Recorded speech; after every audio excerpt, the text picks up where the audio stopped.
Olá, seja bem-vindo novamente ao nosso canal. Hoje tenho o prazer de receber a minha querida colega, fonoaudióloga, professora Liliane Teles. Falaremos sobre o atraso da fala das crianças, autismo e a exposição excessiva ao celular hoje. Liliane, é um prazer te receber. Seja bem-vinda. Boa noite, é um prazer estar aqui com você, com o Marco Aurélio, para falar a respeito de atraso na fala de uma criança. Liliane, o que é considerado um atraso na fala da criança? Bom, geralmente chegam no consultório as crianças com uma faixa etária antes dos 2 anos de idade. Então, nós temos que saber a respeito desse desenvolvimento de linguagem, Então, uma criança que até 1 ano de idade não fala as primeiras palavras, já é considerado um atraso de linguagem. Só que nós colocamos como um patamar máximo 2 anos de idade, que é porque a criança está fazendo frases e ainda não está. Então chega no consultório crianças com 1 ano e meio. Se ainda está lá naquela fase de falar sílabas, papapá, bababá, com 1 ano e meio, nós já consideramos um atraso de linguagem. Então esses são os parâmetros de desenvolvimento. Então é interessante os pais saberem como é que se desenvolve essa linguagem. Então uma criança por volta de 6 meses, ela começa a ter o que a gente chama de balbucio. O que é o balbucio? É quando ela começa a falar sílabas isoladas. Pá, pá, reduplicação dessas sílabas.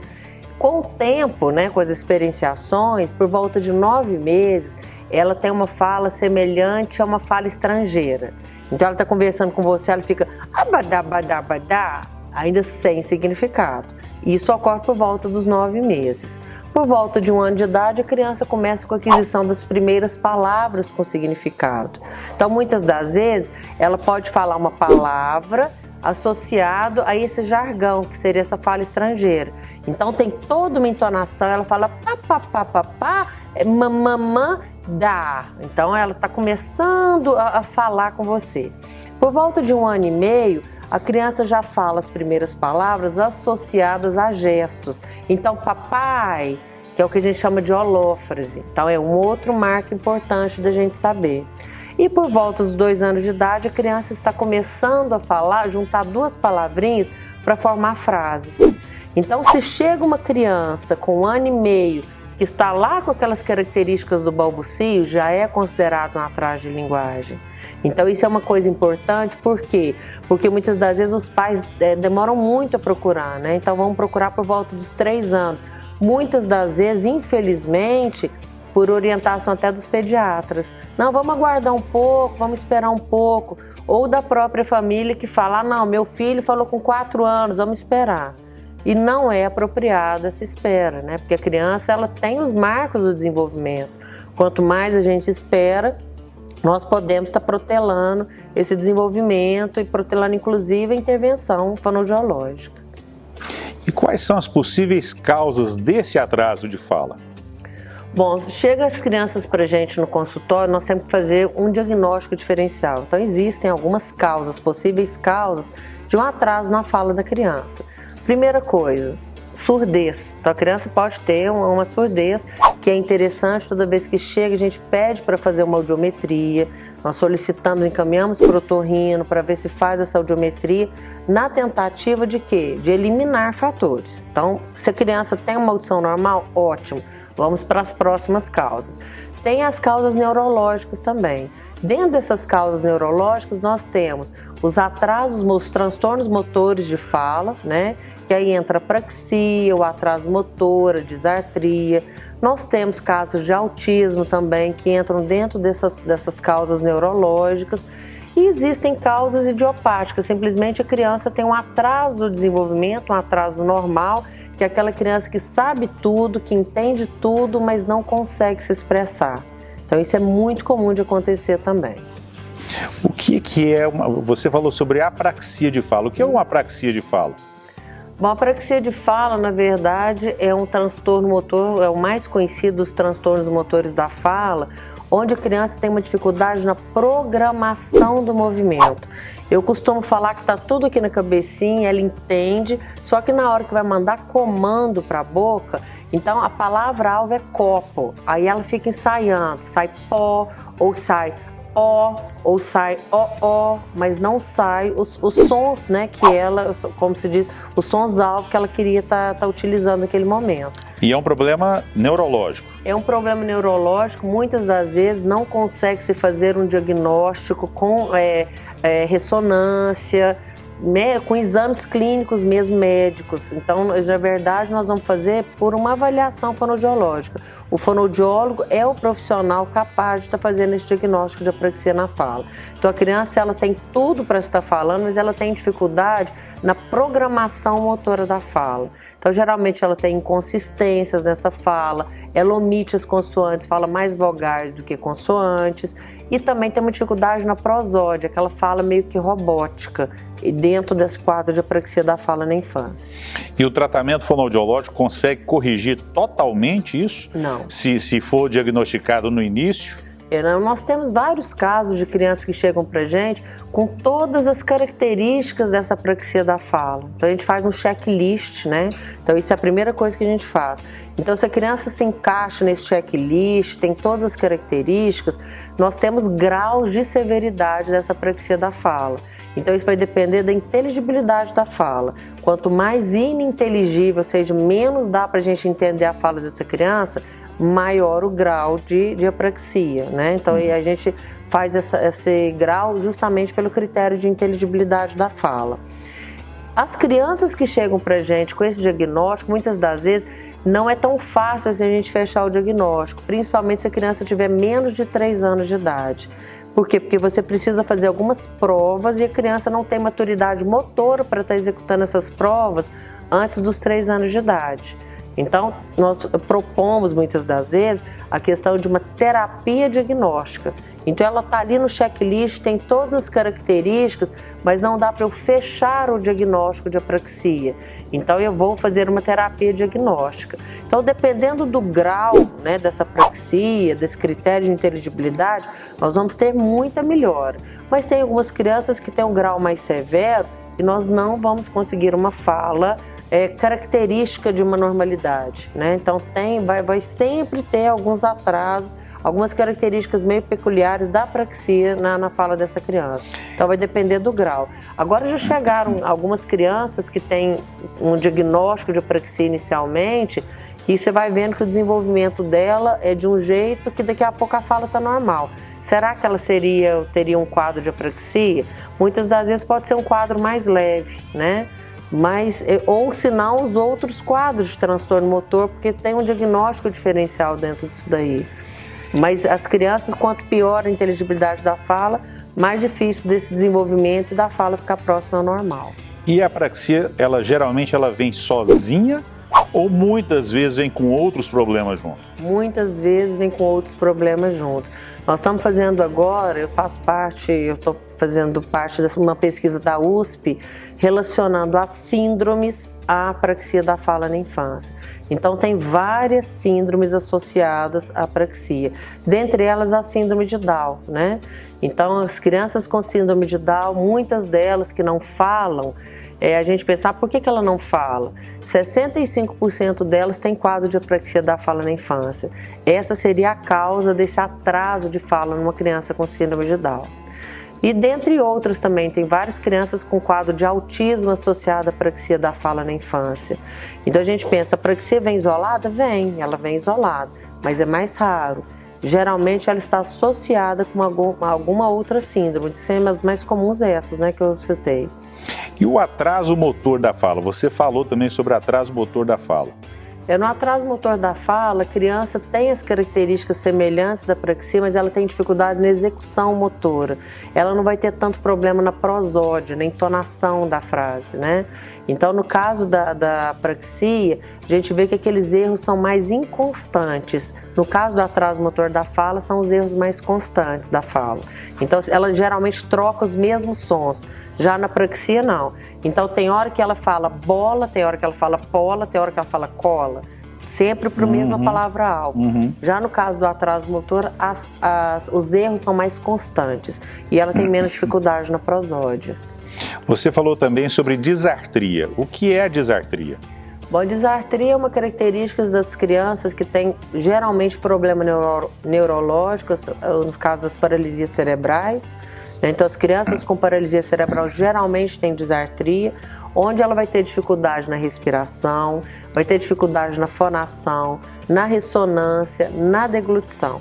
Então, e muitas das vezes a fala pode não aparecer, ou quando aparece é uma fala meio que uma imprecisão articulatória. Então a criança tem dificuldade, é aquela fala meio que laboriosa. Então a criança vai falar mamãe, ela não tem um ponto articulatório normal, né? Ela vai falar mamãe. Dá pra gente entender, mas não é um ponto articulatório correto. Por quê? Porque ela tem dificuldade na execução motora. Ela até programa, mas ela tem dificuldade nessa execução motora, por uma dificuldade neurológica, por um problema neurológico. A gente pode falar que desses 3 problemas, a disartria é o que tem mais comprometimento? É porque geralmente a disartria ela vem associada a outras coisas, né? Então a criança geralmente disártrica, ela pode ter um quadro de disfagia, que é dificuldade para deglutição, pode ter uma incoordenação pneumofonoarticulatória, que é a dificuldade em manter as frases. Então é um quadro mais complicado. Mas no caso da apraxia da fala da infância, se for um grau mais severo, ela também vai ter comprometimento nessa fala. Então, os dois têm esse comprometimento nessa questão da comunicação verbal, vamos dizer assim. Liliane, uma criança com autismo, ela tem problema de fala? Bom, muitas vezes, uma das principais queixas, né, que os pais chegam pra gente é a dificuldade na fala. Então, a criança chega com um quadro de autismo. Como é que a gente sabe que é autismo? É o fonoaudiólogo que dá esse diagnóstico? Não, são os neuropediatras. Mas nós auxiliamos no fechamento desse diagnóstico. Então, a criança ela tem algumas características. Ela vai ter dificuldade na interação social, ela vai ter dificuldade na atenção compartilhada. O que é atenção compartilhada? Ela brinca sozinha. Quando ela tem uma dificuldade em interagir com o outro. Então eu estou brincando aqui. Quando eu tenho atenção compartilhada, mesmo não falando, eu estou brincando e olho para você, e olho para o brinquedo. Quer dizer, vem brincar comigo. Então é uma das características. E também a questão do atraso na fala. Muitos deles têm esse atraso na fala. Então tem alguns em quadros mais graves, eles chegam a ter quadro de apraxia. Tem um percentual mais ou menos de 60 e poucos por cento, 65% se não me engano, de crianças que têm quadro de autismo grave, que não falam, e nós vamos averiguar, ver as características, são crianças que têm apraxia da fala na infância associada. É muito comum isso daí. Hoje a gente ouve falar em muitas crianças com autismo. Na nossa época, já existia essa quantidade de pessoas autistas, ou hoje o diagnóstico precoce ajuda bastante nisso daí? Hoje, na verdade, o diagnóstico é bem mais precoce, né? Então, tem alguns estudos que a criança já detecta esse autismo dentro do útero, né? Pelos movimentos mesmo da criança, do feto. Então, assim, hoje chega crianças muito mais cedo pra gente para fazer essa intervenção. Então, na nossa época, pode ser que o diagnóstico não era feito, né, bem feito, e não era aquela coisa, os pais muitas vezes nem procuravam, né, os profissionais para fazer esse diagnóstico. As crianças muitas vezes eles ficavam meio na clausura, meio dentro de casa. Você já viu assim, não, eu tenho um irmão, mas ele tem problema. A gente não sabe qual que é esse problema. Pode ser um quadro de autismo. Então, e só uma coisa, nos autismos mais leves, vamos pensar, aquele amigo nosso que às vezes você fala, fulano é legal, mas ele é de difícil convivência. Pode ser um quadro de autismo do passado que não foi tratado, não foi diagnosticado? Na verdade, quadro de autismo no passado, se o indivíduo é autista, ele é autista, né? Então não tem jeito, porque não tem cura o autismo. Mas pode ser um quadro leve. Então, em quadros mais leves, são aquelas pessoas realmente mais rígidas, né? Então, tem uma dificuldade em ter uma flexibilidade, o jogo de cintura, eles são mais rígidos, são aquelas pessoas mais sistemáticas, que não conseguem. E a gente vê muito isso, né? Então, os pais dos meus pacientes, eu tenho muitos pais de pacientes que têm todas essas características.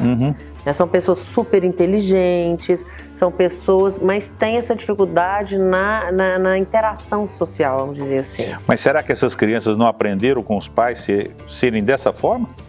Na verdade, o autismo ele tem uma questão genética, né? Então, muitas vezes o pai pode passar para o filho, lógico, porque tem essa questão genética. Mas o que é mais interessante é o quê? Modelo, né? Então o pai dá o modelo, a criança segue. Nós temos que ver todo um contexto. Então não é só o modelo que vai favorecer esse desenvolvimento desse quadro que você está pontuando aí, porque tem a questão genética mesmo. Então para você ser considerado autista, para a gente fechar um diagnóstico de autismo, não é simplesmente características isoladas, né? Então tem que ter todo um histórico. Então isso que você está pontuando, será que aquele amigo do passado que era mais difícil de conviver pode ser um autista? Pode, só que não foi feito um diagnóstico, né? E alguns têm uma vida normal, então assim, casam, fazem faculdade, geralmente eles vão para a área de exatas, né? Mas eles têm uma vida praticamente normal, nos casos mais leves, né? Nos Asperger, por exemplo. Dentro do transtorno do espectro autista, hoje nós temos os Asperger, que são aqueles de alto rendimento, né? E já ouvi falar sobre a questão da criança, o pai e a mãe estão trabalhando e a criança fica no celular e a babá diz que está olhando e não está, e o dia inteiro a criança fica com o celular, ou mesmo no final de semana o pai e a mãe saem, vamos almoçar no restaurante, vamos para algum lugar e coloca o celular na mão da criança e graças a Deus agora a gente tem sossego. Isso daí pode estar mudando alguma coisa no comportamento dessas crianças? Com certeza.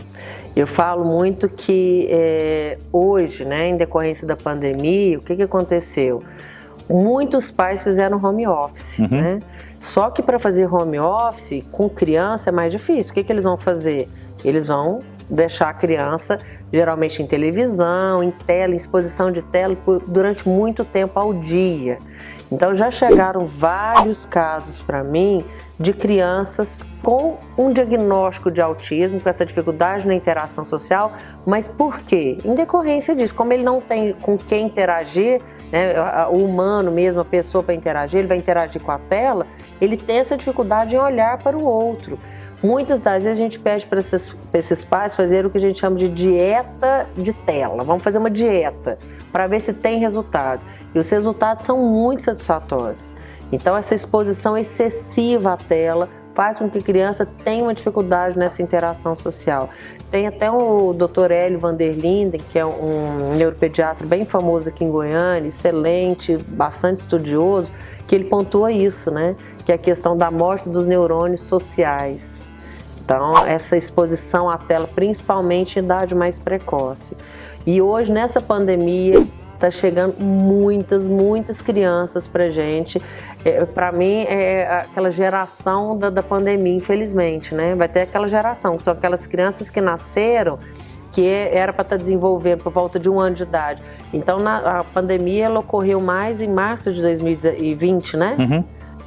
Então, as crianças que nasceram em 2019, por exemplo, em meados de 2019, que era para estar desenvolvendo e houve essa pandemia, elas não foram para a escola, elas conviveram com poucas pessoas.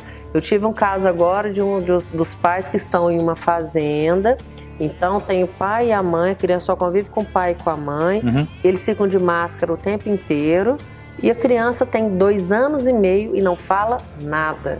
Então não tem modelo, né? Então ela fica o tempo inteiro na televisão, o tempo inteiro em celular. Lógico que é mais prático quando você vai para um restaurante, você levar um tablet. Infelizmente está acontecendo isso, né? Se você vai para um restaurante, você olha, tá o marido de um lado, a mulher do outro, o filho com outro celular, né? Então a interação está zero. Só que nós temos que pensar que antigamente não existia celular. E nós conseguimos ir para bar do mesmo jeito, só que você tem que ficar olhando. Então eu acho que assim, é interessante essa dieta, sim, dieta de eletrônicos. Essas crianças que ficam o dia inteiro no celular, elas vão conseguir ler um livro? Porque eu fico pensando o seguinte, a quantidade de estímulos que tem de ver um filme, uma coisa, um vídeo no celular, ali ele tem som, ele tem imagem, tem movimento e está na mão dele.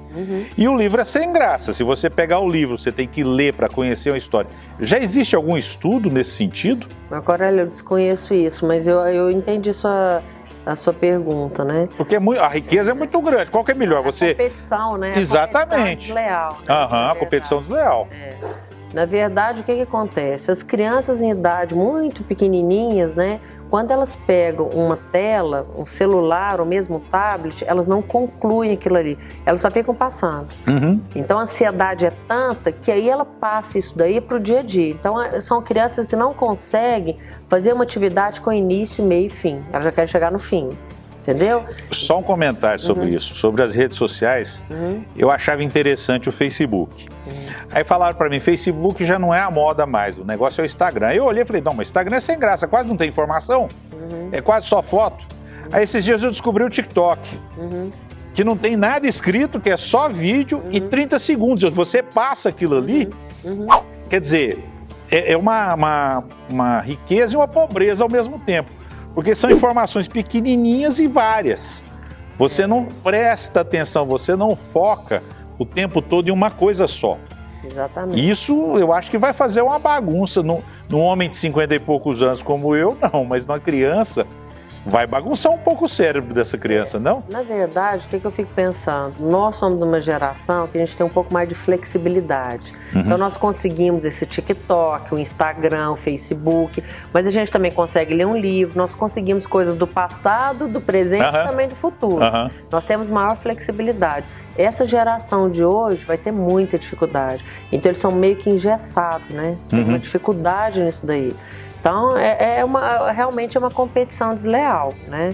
Então, hoje eu me peguei essa questão de eletrônicos associados a muitos deles podem ter uma dificuldade de aprendizagem mesmo. Por quê? Porque para você aprender, você tem que concentrar. Então, muitos deles têm uma dificuldade de atenção, têm uma ansiedade muito grande. Tem ansiedade. Bom, então eu tô vendo um filme. Será que esse filme vai acabar logo? Eu preciso... Então, vamos pensar no TikTok, é 30 segundos. Será que eu consigo sentar para ver um filme de 2 horas? Exatamente. É geração. É isso aí que está sendo construído, né? Infelizmente. É isso daí. Depois de diagnosticado o autismo, o que os pais têm que fazer para dar prosseguimento nesse tratamento? Bom, uma vez diagnosticado o autismo, né, as crianças, muitas das vezes, elas são atendidas por uma equipe interprofissional. Então, nós temos fonoaudiólogos, nós temos terapeuta ocupacional, psicólogos. Hoje, uma linha da psicologia que mais é aceita é o ABA, que é a análise aplicada do comportamento. Então, nesse caso, a criança ela é submetida a 40 horas de terapia semanal. Então, é um tratamento bastante intensivo, mas com resultados muito produtivos. É uma coisa onerosa? É oneroso, né? Então, alguns planos de saúde, eles conseguem cobrir isso daí, mas tem que ser uma terapia bem que intensiva mesmo. Então, só uma coisa, dentro do ABA entra fono, psicólogo ou é só psicólogo? Nós temos formação dentro da fonoaudiologia, nós podemos fazer também, você ter formação no ABA. Tá. Né? Então, eu mesmo fiz o curso do ABA, fiz outros cursos também, eu não trabalho só na linha do ABA, mas o que é interessante é ter uma equipe para estar fazendo esse atendimento. E é um tratamento a curto prazo? Não, não é um tratamento a curto prazo. Muitas das vezes essas crianças elas são submetidas a vários anos de terapia, pensando no seguinte, os objetivos vão mudando no decorrer do tempo. Então a criança chega para mim inicialmente porque ela não fala. Tá bom, então nós vamos trabalhar isso daí. Num segundo momento já vem a questão da alfabetização e o fonoaudiólogo está inserido dentro disso. Então como é que uma criança vai ser alfabetizada sendo que ela não tem uma fala compatível, mesmo uma linguagem receptiva, né? Ela não compreende adequadamente. Então ela vai ter uma dificuldade nesse processo também de alfabetização. Um outro ponto importante, Marco Aurélio, que a gente fica só nessa questão da fala, né? Tem algumas crianças que não vão falar. Então tem um quadro bem severo, pode ser por apraxia ou uma apraxia associada ao autismo, mas hoje o que a gente preconiza muito? A questão da comunicação. Então mesmo não falando, então eu tenho pacientes que têm 7 anos que estão comigo, têm uma linguagem receptiva excelente, ou seja, entendem tudo, mas não falam nada, nem as vogais. E eles se comunicam perfeitamente. Então nós temos a questão da comunicação alternativa.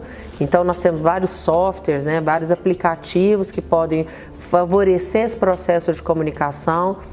Nós temos um que é inclusive gratuito, que é o Let Me Talk, que você coloca todas as figuras lá para a criança se comunicar verbalmente. E tem aquelas crianças que podem ter uma comunicação que a gente chama de suplementar. né? Então, o que é essa comunicação suplementar? São aquelas crianças que falam, mas não têm um vocabulário expressivo suficiente para o outro entender. Então, ela pode falar e, ocasionalmente, ela pode utilizar esses recursos tecnológicos ou mesmo figuras para se comunicar, né? E esse tratamento, existe uma manutenção? Vamos pensar o seguinte, essa criança chegou no máximo que ela pode chegar, mas ela tem que continuar o tratamento para não regredir? Geralmente é a minha clientela mesmo, né? Hoje eu tenho algumas crianças que eu peguei por volta de 1 ano e meio, 2 anos de idade, hoje já estão com 8. Então é interessante, tem jeito da gente dar alta? Tem, né? Mas vai depender muito do quadro.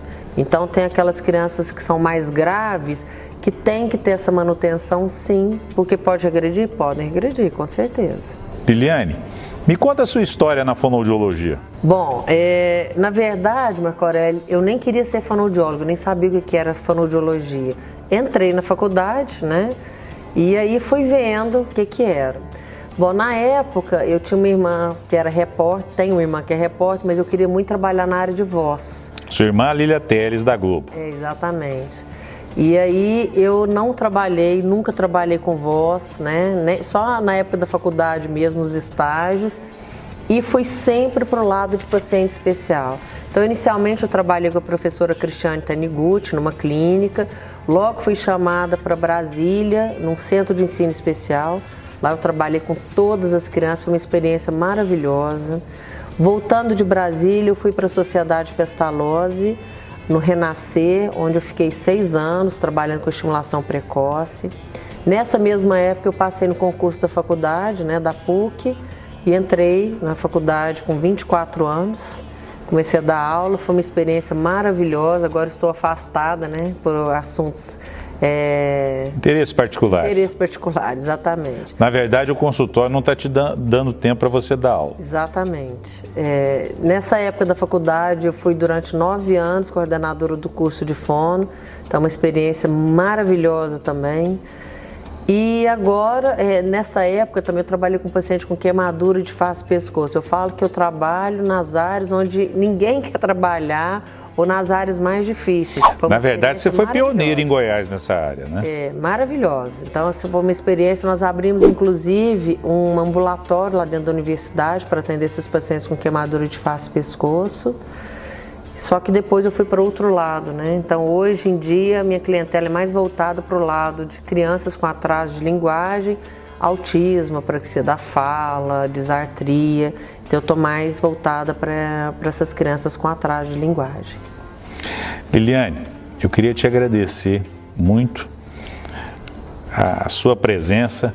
Você que é minha colega de profissão, colega da época da faculdade também. Eu também entrei para a fono sem saber direito o que era. E sou realizado na minha profissão hoje, como você também.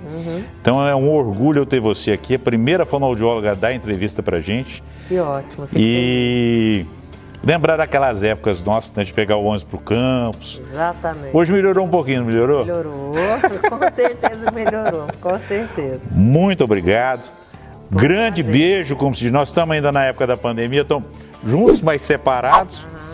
E até as próximas entrevistas. Obrigada. A casa é sua. Beijo, obrigada. Beijão.